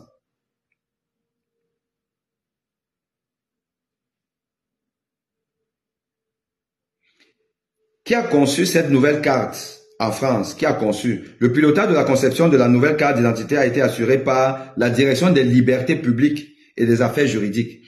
Direction des libertés publiques et des affaires juridiques. Et l'Agence nationale des titres sécurisés. Et l'Agence nationale des titres sécurisés. Vous voyez un peu les organismes qui s'occupent de ça en France. La Direction des libertés publiques et des affaires juridiques. C'est-à-dire que là, on a affaire quand même à la vie des citoyens, à des données essentielles, importantes. On ne peut pas confier ça. Donc, il faut un cadre juridique. La Direction des libertés publiques et des affaires juridiques et l'Agence nationale des titres sécurisés. Parce que c'est un titre qui doit être sécurisé. Donc, vous imaginez que les Français ne vont pas confier ça à une entreprise privée ou à une entreprise étrangère. Et donc, qui va produire la nouvelle carte? Enfin, qui produit? Parce que là, c'était quand on était encore dans le projet. Qui produit la nouvelle carte en France? La production de la nouvelle CNI est confiée à l'Imprimerie nationale, entité déjà en charge de la production des passeports français. Imprimerie nationale. Il n'y a pas une imprimerie nationale au Cameroun. Je crois savoir qu'il y a une imprimerie nationale.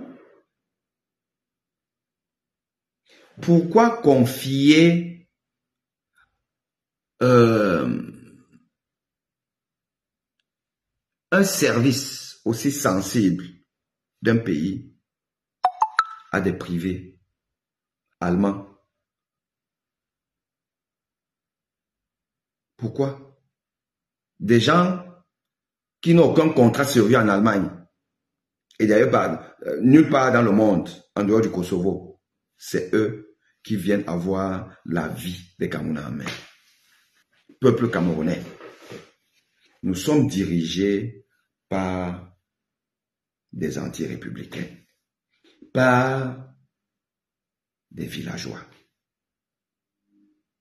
C'est des villageois.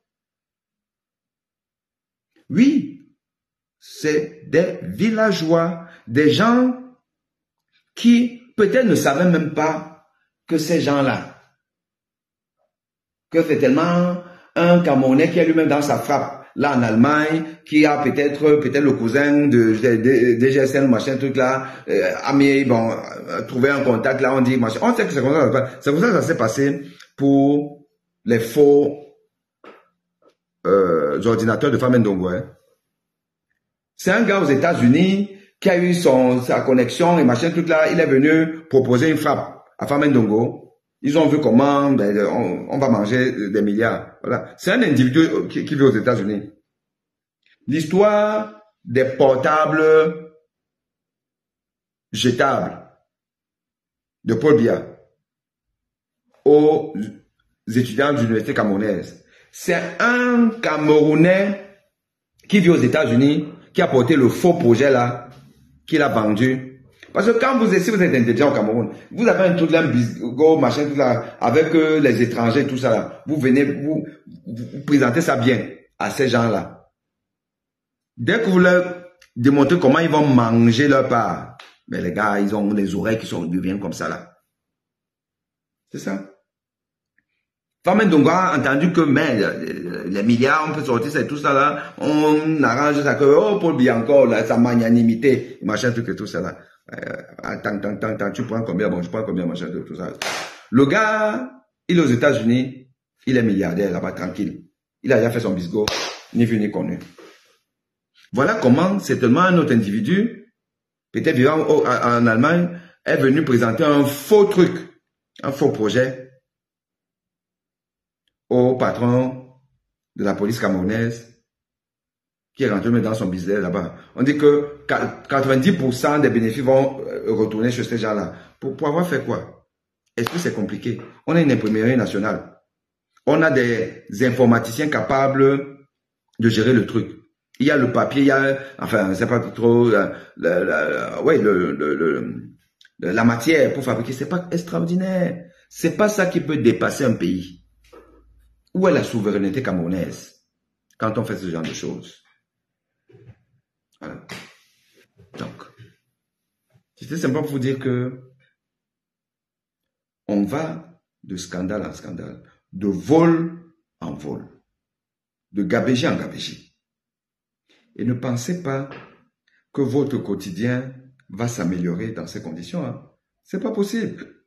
Chaque jour, on vous spolie. Chaque jour, on vous spolie. Si aujourd'hui, vous mangez 1000 francs, sachez que demain, c'est 800. Après-demain, c'est 600. Ainsi de suite. Donc, à un moment donné, vous n'aurez même plus de quoi manger et vous allez mourir de famine.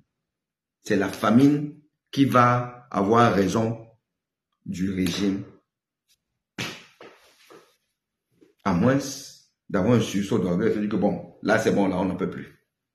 On fait comme les Kenyans. Ok les amis? Voilà. Donc, alors, je vois là, il n'y a personne qui veut monter.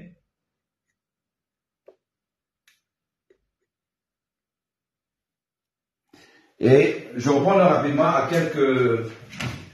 S'il y a des questions, je réponds et après on se sépare. Après on se sépare parce qu'effectivement, il se fait tard. Félix me dit, bro, toi et moi, on a un problème. Quel problème on a? Mon cher frère. Quel problème on a?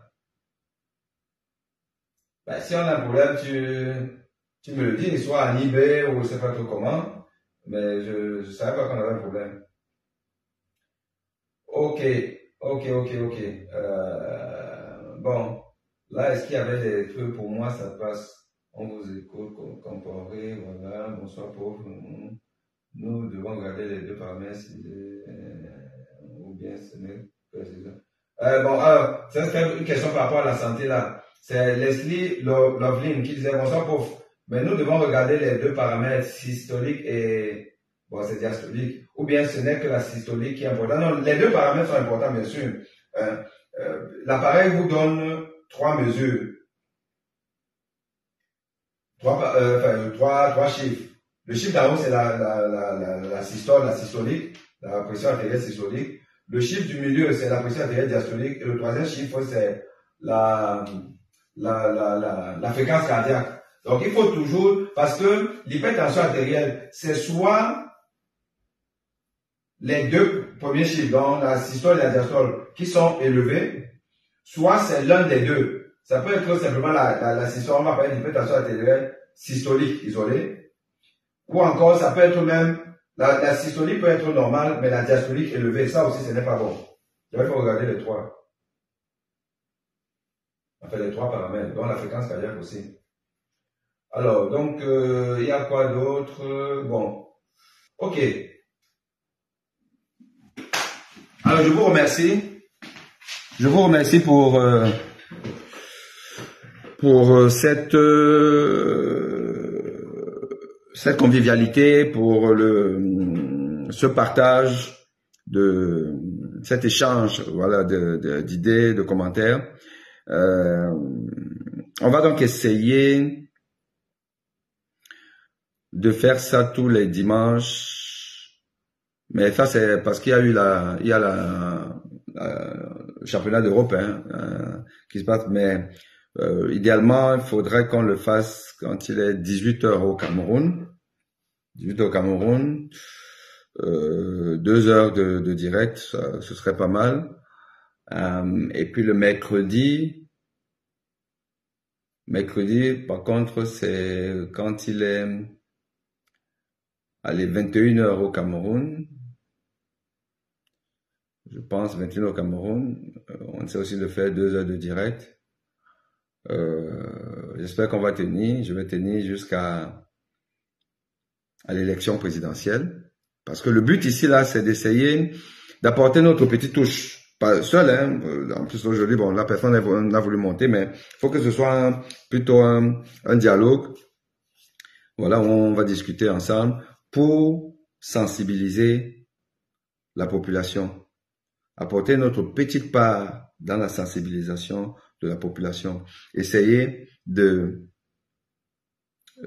décortiquer l'actualité et démanteler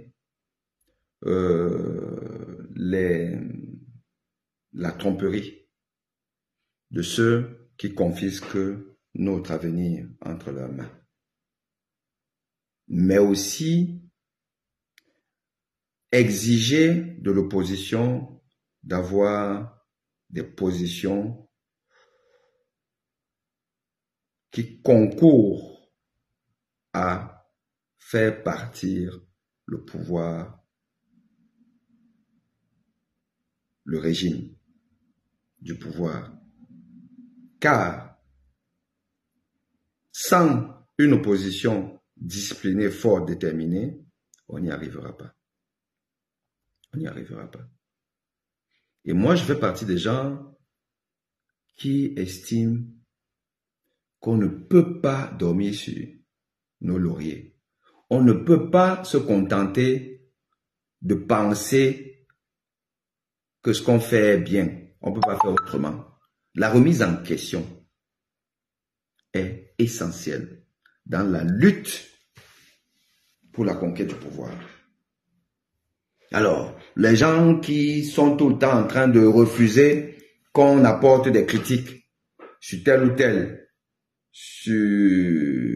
telle approche et tout ça là, honnêtement, ce ne sera pas avec moi. Parce que si on était déjà bon comme ça là, je pense qu'on ne serait pas là où on est. On aurait déjà chassé ces gens-là. On n'a pas encore réussi à les chasser. Donc, il faut qu'on se batte. Donc, ceci dit, je vous dis merci. Bonne soirée.